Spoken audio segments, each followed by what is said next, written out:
Mari kita berdoa. Bapa yang baik, kami mengenal pujian yang baru saja kami nyanyikan mungkin sejak kami kecil. Sejak kami ada di sekolah minggu, sejak kami remaja mungkin, berpuluh-puluh tahun lamanya. Tapi ya Bapa, kami menyadari betapa ketika kami menilik satu demi satu kata, kalimat di dalam pujian ini. Betapa pujian ini mudah untuk dinyanyikan, ringan dan menenangkan untuk dinyanyikan. Tapi begitu sulit untuk dilakukan. Begitu sulit ya Bapa seringkali ketika kami ingin mengutamakan cinta kami kepada Tuhan dalam kehidupan ini. Betapa sulit ya Tuhan seringkali ketika kami ingin menomorsatukan Tuhan dalam kehidupan kami. Tapi ya Bapa, kami percaya bahwa firman-Mu adalah ya dan amin. Dan kami percaya apa yang sudah Engkau letakkan di dalam hati kami, apa yang sudah Engkau katakan di dalam firman-Mu, sesungguhnya kami juga diberikan kekuatan yang cukup, kemampuan yang cukup untuk sungguh melakukannya dalam kehidupan kami. Karena itu ya Bapa, dengan segala kerendahan hati, dengan segala kehancuran hati, kami datang hari ini di hadapan Tuhan. Kami mohon Engkau yang boleh membukakan pikiran kami. Engkau yang boleh membukakan hati kami. Supaya sungguh ketika hari ini kami belajar satu bagian dari firman Tuhan, kami sungguh meyakini bahwa kami juga diberikan kemampuan yang cukup untuk melakukannya. Berikan kami hati yang lembut, berikan kami pikiran yang terbuka, supaya kami sungguh dapat menjadi tanah yang subur, yang menerima benih kebenaran firman Tuhan. Dalam nama Tuhan Yesus Kristus, Allah dan Penebus kami yang hidup, kami berdoa. Amin. Saudaraku, tema yang diberikan kepada saya hari ini adalah mengasihi dalam kebenaran. Terambil dari Nats 1 Yohanes 3, surat 1 Yohanes pasalnya yang ketiga, ayat 11 sampai 24, demikian firman Tuhan. Sebab inilah berita yang telah kamu dengar dari mulanya, yaitu bahwa kita harus saling mengasihi. Bukan seperti Kain yang berasal dari si jahat dan yang membunuh adiknya. Dan apakah sebabnya ia membunuhnya? Sebab segala perbuatannya jahat dan perbuatan adiknya benar. Janganlah kamu heran saudara-saudara apabila dunia membenci kamu. Kita tahu bahwa kita sudah berpindah dari dalam maut ke dalam hidup, yaitu karena kita mengasihi saudara kita. Barang siapa tidak mengasihi, ia tetap di dalam maut. Setiap orang yang membenci saudaranya adalah seorang pembunuh manusia. Dan kamu tahu bahwa tidak ada seorang pembunuh yang tetap memiliki hidup yang kekal di dalam dirinya. Demikianlah kita ketahui kasih Kristus, yaitu bahwa Ia telah menyerahkan nyawanya untuk kita. Jadi, kita pun wajib menyerahkan nyawa kita untuk saudara-saudara kita. Barang siapa mempunyai harta duniawi dan melihat saudaranya menderita kekurangan tetapi menutup pintu hatinya terhadap saudaranya itu, bagaimanakah kasih Allah dapat tetap di dalam dirinya? Anak-anakku, marilah kita mengasihi, bukan dengan perkataan atau dengan lidah, tetapi dengan perbuatan dan dalam kebenaran. Demikianlah kita ketahui bahwa kita berasal dari kebenaran. Demikian pula kita boleh menenangkan hati kita di hadapan Allah. Sebab jika kita dituduh olehnya, Allah adalah lebih besar daripada hati kita serta mengetahui segala sesuatu. Saudara-saudaraku yang kekasih, jikalau hati kita tidak menuduh kita, maka kita mempunyai keberanian percaya untuk mendekati Allah. Dan apa saja yang kita minta, kita memperolehnya daripadanya. Karena kita menuruti segala perintahnya dan berbuat apa yang berkenan kepadanya. Dan inilah perintahnya itu, supaya kita percaya akan nama Yesus Kristus anaknya, dan supaya kita saling mengasihi sesuai dengan perintah yang diberikan Kristus kepada kita. Barang siapa menuruti segala perintahnya, Ia diam di dalam Allah dan Allah di dalam dia. Dan demikianlah kita ketahui bahwa Allah ada di dalam kita, yaitu Roh yang telah Ia karuniakan kepada kita. Sedemikian jauh pembacaan firman Tuhan. Yang berbahagia adalah setiap kita yang bukan hanya mendengar firman Tuhan, tapi sungguh-sungguh kita berusaha untuk memahaminya. Kita berusaha terus menanamkan dalam hati kita dan melakukannya dalam keseharian kita. Saudaraku, hari-hari ini, terutama saat masa pandemi begitu ya, saya banyak mendengar di grup khususnya ibu-ibu mengenai drama-drama Korea. Saya sudah tidak pernah nonton film secara kontinu begitu ya, terbiasa sejak di kampus nggak ada TV, lalu sampai sekarang jadinya nggak pernah nonton TV gitu. Tapi ketika mendengar si ini ngomong ini, si ini ngomong itu begitu ya, ada sebuah drama yang begitu hebohnya sampai grup itu bisa terpecah jadi dua kelompok, satu tim apa begitu ya. Lalu nanti ada yang bilang, oh yang ini dramanya keren banget, kayak ada plot twistnya tuh keren banget, yang dikira awalnya begini ternyata begini begitu ya. Dan berbagai macam cerita, berbagai macam drama. Saudara, kalau kita ikut menonton, mungkin kita menyadari bahwa dalam sebuah narasi, dalam sebuah drama, itu seringkali ada banyak variasi semacam itu. Saudara, ketika kita membaca firman Tuhan itu jauh lebih kaya lagi. Ada banyak tipe, ada banyak cara penafsiran, ada banyak struktur, ada banyak sekali variasi cara penulisan bagian-bagian firman Tuhan. Saudara, kalau dapat dikatakan bagian yang baru saja kita baca, bukan bagian yang rumit. Tidak ada tuh yang namanya plot twist atau misalnya kalau ada alur maju, ada alur mundur, ada alur maju mundur begitu ya, dalam film begitu rumit. Tidak. Bagian firman Tuhan yang kita baca ini sangat sistematis, sangat jelas, sangat praktis, dan sangat beralasan. Dari ini, lalu signifikansi logisnya begini, lalu konsekuensi logisnya begini, maka begini, maka begini, maka begini. Sangat sistematis dan mudah dipahami. Saudara, mudah dipahami. Tapi dapat saya katakan, ini adalah salah satu bagian yang paling sulit untuk saya lakukan sebagai orang percaya. Sulit untuk diterapkan. Saudara, bagian mana sulitnya? Saudara mungkin kalau masih bertanya-tanya di mana sulitnya, itu kan simple sekali. Saudara, kita masuk lebih lanjut ya. Saudara, tadi bagian yang baru kita baca diawali dengan ayat yang ke-11. Sebab inilah berita yang telah kamu dengar dari mulanya, yaitu bahwa kita harus saling mengasihi. Oh, tenang sekali nadanya. Di mana sulitnya begitu ya? Saudara, kalau kita mentelaah lebih lanjut, maka bagian ini dikatakan oleh para penafsir Alkitab sebagai natural break of this letter.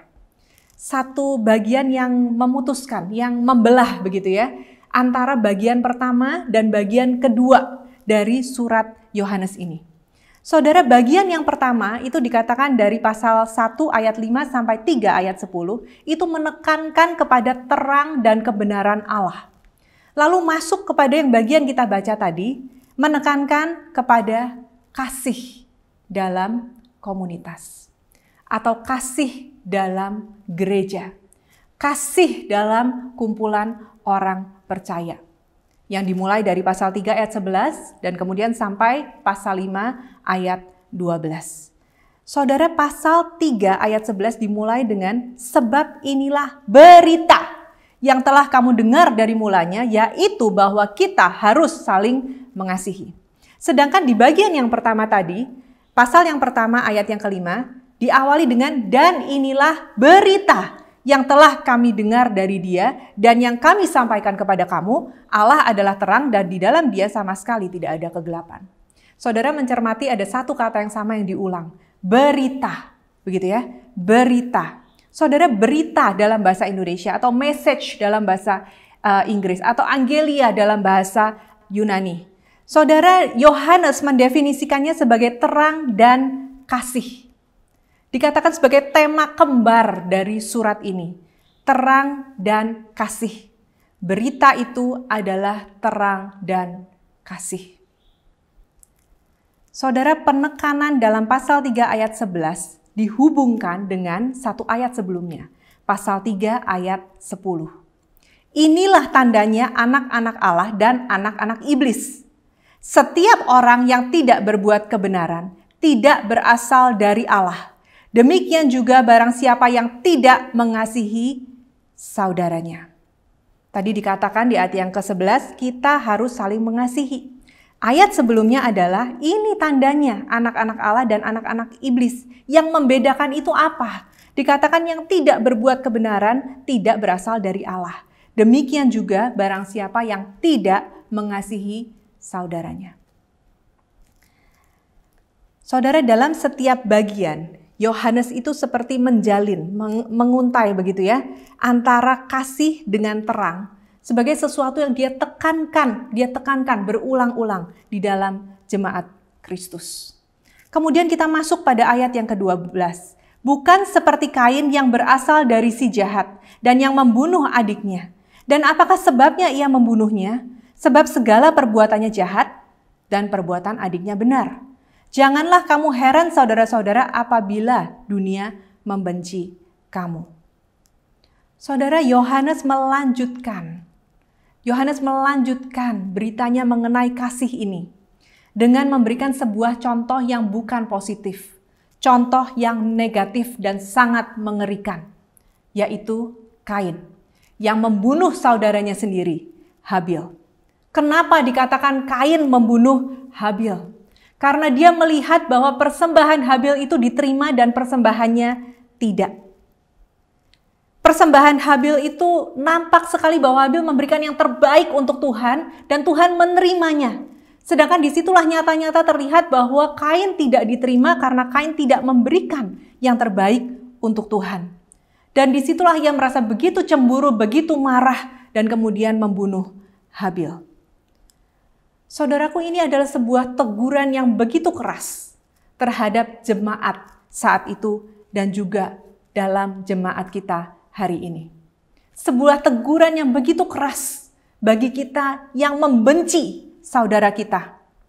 Saudara, dikatakan bahwa membenci itu sama dengan membunuh.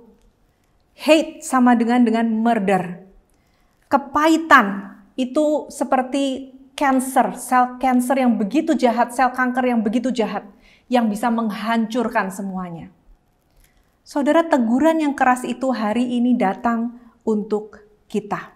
Dan kalau saudara menanyakan apakah lalu yang membenci kita itu pasti adalah mereka yang di luar gereja, yang di luar jemaat, yang di luar yang kita ketahui sebagai tubuh Kristus. Saudara, belum tentu. Kalau kita baca pada pasal sebelumnya dikatakan di antara kamu itu belum tentu semuanya sungguh orang percaya. Di antara kamu yang mengaku jemaat Tuhan belum tentu semuanya benar-benar sudah menerima kasih Kristus, sudah dibaharui oleh Tuhan dan sudah benar-benar diselamatkan. Saudaraku, jadi pasal ini, bagian ini mengingatkan kita. Ketika kamu dibenci, bukan hanya oleh rekan-rekanmu seiman, oleh rekan jemaat di gerejamu, tapi juga oleh orang-orang yang di luar sana dan mungkin juga orang-orang yang ada di jemaat kita. Saudara, di sisi yang lain, ini juga menjadi sebuah koreksi bagi kita yang mungkin kita juga merasa saya jemaat Tuhan kok. Mana mungkin sih saya membenci, saya membunuh seperti Kain membunuh Habil. Saudara, ini sebuah koreksi, sebuah tanda tanya yang besar buat saudara dan saya. Apakah betul kita sudah berpindah dari dalam maut ke dalam hidup? Di ayat yang ke-14, kita tahu bahwa kita sudah berpindah dari dalam maut ke dalam hidup.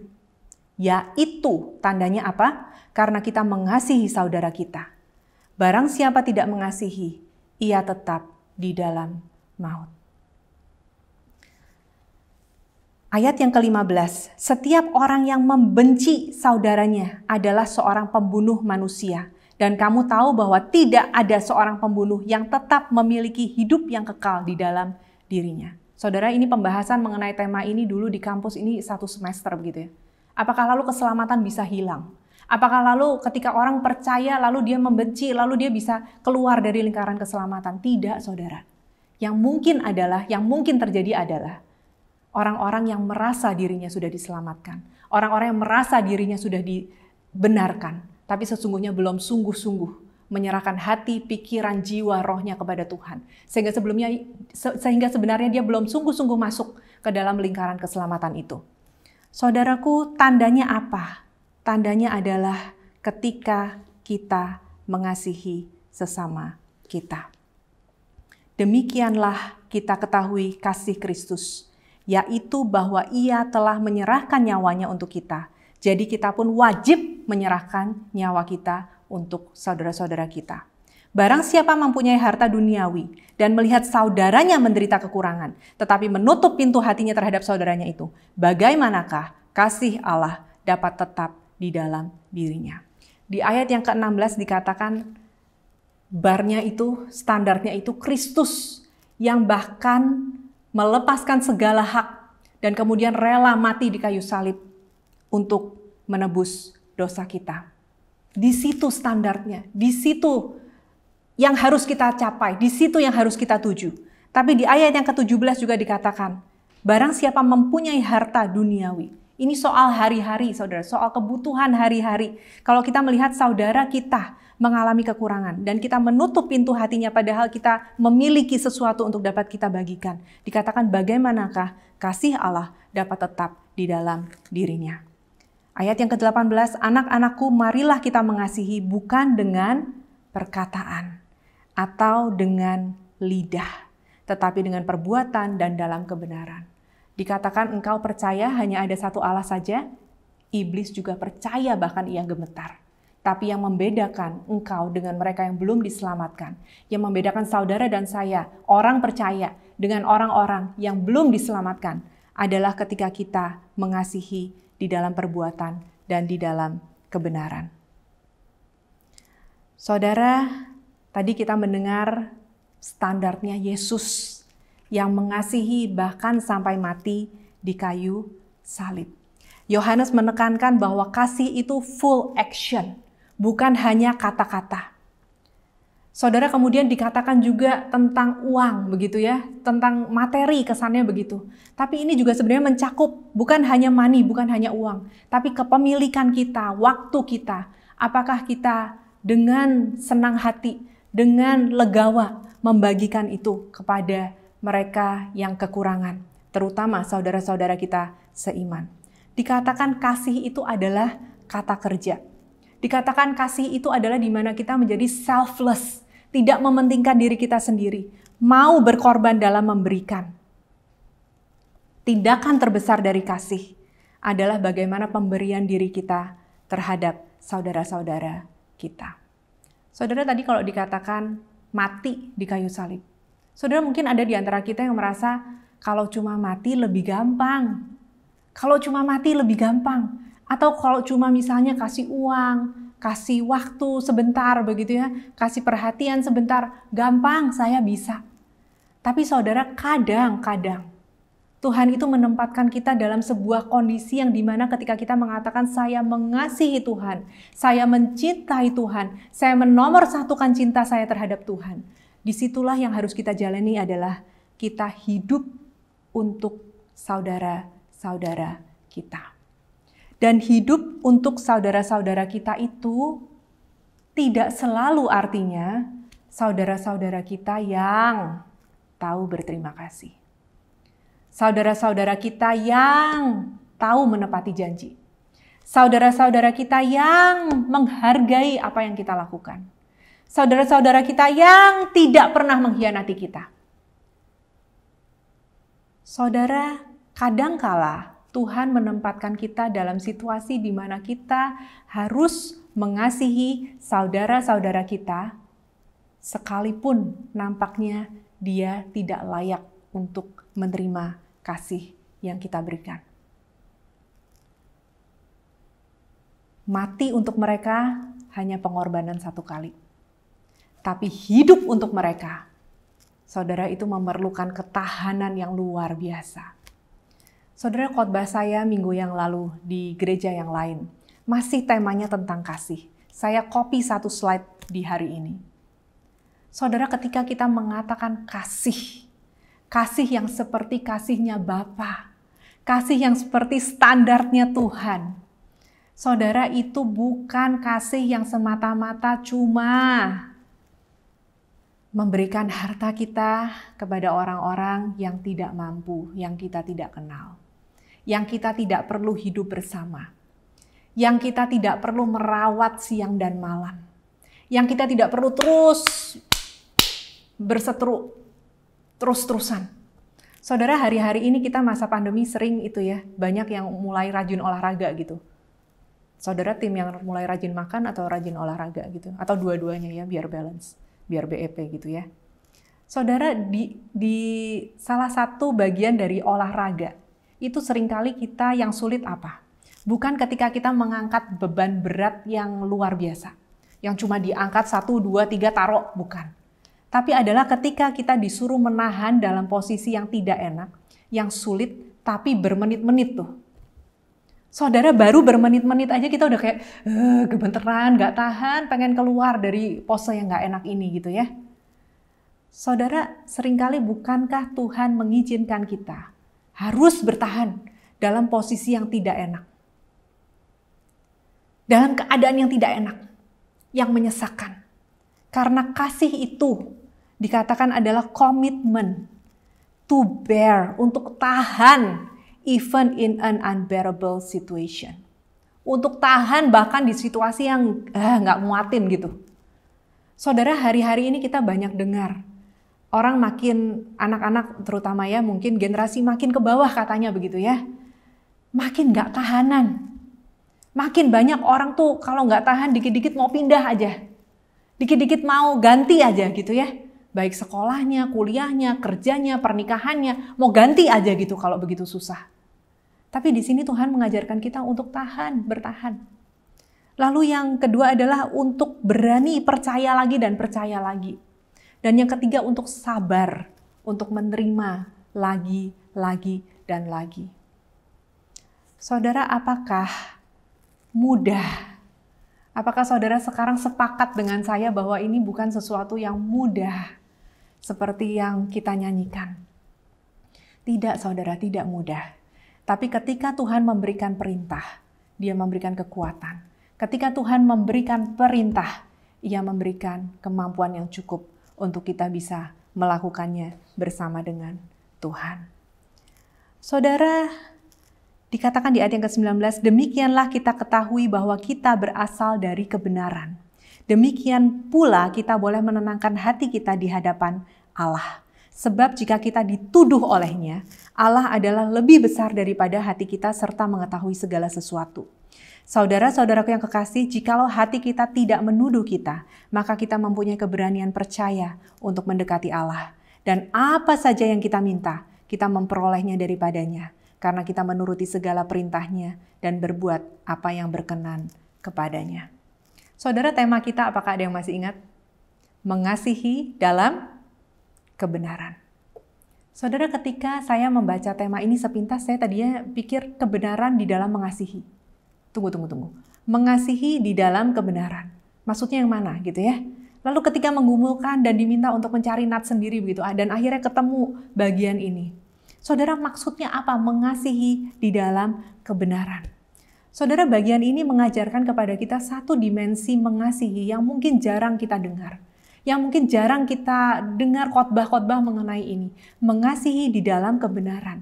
Biasanya kita dengar khotbah mengenai apa? Mengasihi yang memberi, tanpa pamrih, lalu rela, begitu ya, tanpa syarat, begitu. Tapi apa maksudnya mengasihi dalam kebenaran? Saudara, ketika kita memahami bagian ini dengan benar, sebenarnya itu juga akan mengubah paradigma kita untuk memberi. Mengubah paradigma kita untuk mengasihi. Mengubah cara dan sistematika kita mungkin untuk mengasihi. Saudara, apa maksudnya? Saudara, yang dimaksud pada bagian ini, para penafsir Alkitab meyakini adalah ketika kita sebagai orang percaya, kita tahu kita harus mengasihi, tapi kadangkala bukankah membingungkan? Saya harus mengasihi, tapi mengasihi yang mana? Dengan bentuk seperti apa? Dengan cara yang bagaimana? Dan seberapa besar, seberapa banyak, dan seberapa lama. Saudara, seringkali kita bahkan sebagai gereja, kita mungkin, udah deh ambil gampangnya ya, kita bikin pakem. Yang dikasihi, yang menerima bantuan adalah A, B, C, D, E. Lalu bantuannya sekian besar. Kalau penyakitnya ini sekian besar, lalu diberikan bantuan dalam waktu sekian lama. Saudara, apakah salah? Saya bisa katakan tidak sepenuhnya salah. Tapi yang ingin saya dan saudara ingin untuk kita pelajari hari ini adalah lebih dari itu.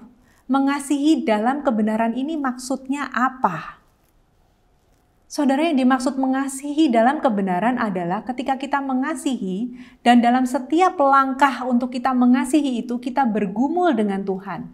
Kita datang kepada Tuhan. Tuhan, apakah ini orang yang harus saya bantu? Dalam bentuk apa? Dengan apa saya bisa lakukan Tuhan? Seberapa banyak, seberapa besar yang saya harus lakukan? Seberapa lama? Dan terus berjalan dalam kebenaran Tuhan. Saudara, sering kali mungkin kita sebagai orang percaya itu tidak beda kalau dalam hal materi begitu ya, tidak beda dari mungkin dinas-dinas sosial atau apa yang menerima dana lalu ya sudah dikucurkan, disebar. Lalu apakah dalam jangka waktu panjangnya ini mengubah kehidupan orang itu? Mungkin tidak. Apakah lalu itu yang Tuhan mau caranya seperti itu? Mungkin sebenarnya juga tidak.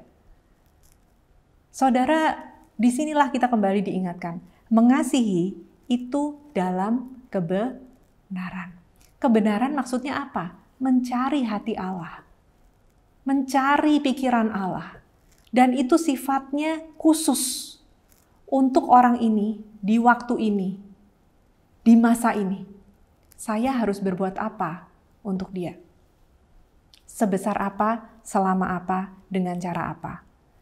Saudara, di bagian ini, para penafsir membahasnya demikian. Mungkin di antara kita ada yang merasa kayak, do I love others as I should gitu ya. Saya ini sudah mengasihi sih, tapi ini sebenarnya udah cukup belum ya gitu ya. Lalu kita mulai merasa bersalah, ada guilty, ada conscience gitu ya. Lalu dikatakan bahwa kita harus set hati kita harus meletakkan hati kita itu di dalam kasihnya Tuhan. Dan disitulah Tuhan akan berbicara kepada kita, meyakinkan kita apa yang seharusnya kita lakukan. Apa yang sudah oke, apa yang tidak oke. Apa yang belum oke, apa yang masih bisa harus dilakukan. Saudara, kalau kita di dalam Kristus, Dia tidak akan menuduh conscience kita. Dikatakan Yesus itu pokok dan kita carang. Sumbernya sama. Maka ketika kita mengasihi pun, mainnya harusnya sama. Pikiran Tuhan, hati Tuhan, itu yang menjadi dasar bagaimana kita mengasihi sesama kita. Bagaimana kita mengasihi orang-orang yang Tuhan percayakan bagi kita. Dan ketika conscience kita clear, kita bisa datang kepada Tuhan dan kita tidak ada rasa ketakutan. Kita tahu bahwa kita hidup untuk Allah. Kita tidak merasa kita tidak good enough, kita tidak do enough gitu. Kita tahu kita sudah melakukan apa yang Tuhan ingin untuk kita lakukan. Bukan dasarnya karena kemampuan kita, bukan dasarnya karena pemikiran kita. God is the final arbiter, kayak wasitnya gitu, of our personal spiritual well-being. Tenanglah jiwaku, tenanglah jiwaku. Bahkan dalam mengasihi pun, tenanglah jiwaku. Kenapa? Karena kita tahu Tuhan yang sudah meletakkannya dalam hati saya dari awal untuk mengasihi orang ini dengan cara seperti maunya Tuhan. Sebesar apa? Sebesar maunya Tuhan. Ayat yang ke-23, dan inilah perintahnya itu, supaya kita percaya akan nama Yesus Kristus anaknya, dan supaya kita saling mengasihi sesuai dengan perintah yang diberikan Kristus kepada kita. Saudara, di dalam Alkitab dikatakan nama seseorang itu mewakili karakternya. Itu mewakili siapa dia sebenarnya. Maka dikatakan ketika kita percaya akan nama Yesus, maka kita percaya akan pribadi Yesus itu sendiri. Dan kita menjadi serupa dengan karakter Kristus. Barang siapa menuruti segala perintahnya, ayat yang ke-24. Ia diam di dalam Allah dan Allah di dalam dia. Dan demikianlah kita ketahui bahwa Allah ada di dalam kita, yaitu roh yang telah Ia karuniakan kepada kita.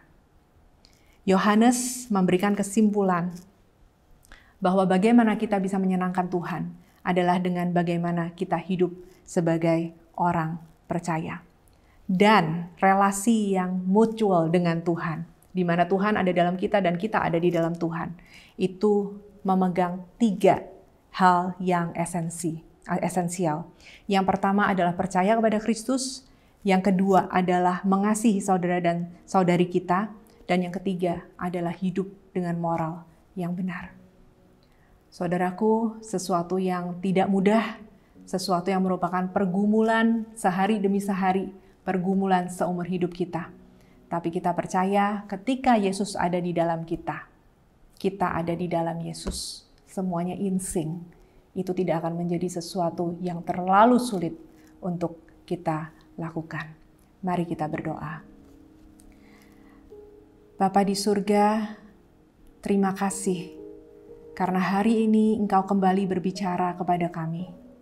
Bahkan mungkin membukakan beberapa dimensi yang selama ini belum kami pahami tentang mengasihi, tentang memberi, tentang berbagi. Biarlah ya Bapa, dengan kemampuan kami yang terbatas, kami boleh semakin mengerti hari demi hari, semakin sedikit lebih mengerti lagi isi hati Tuhan. Sehingga ya Tuhan, dalam segala keterbatasan dan kelemahan kami boleh sedikit lebih mampu lagi untuk menyenangkan hati Tuhan. Sedikit lebih mampu lagi untuk boleh memuliakan Tuhan dalam kehidupan kami. Pakailah kami ya Tuhan, pakailah kami sebagai terang Tuhan dan saluran kasih Tuhan dimanapun Tuhan menempatkan kami. Dalam nama Tuhan Yesus Kristus kami berdoa. Amin.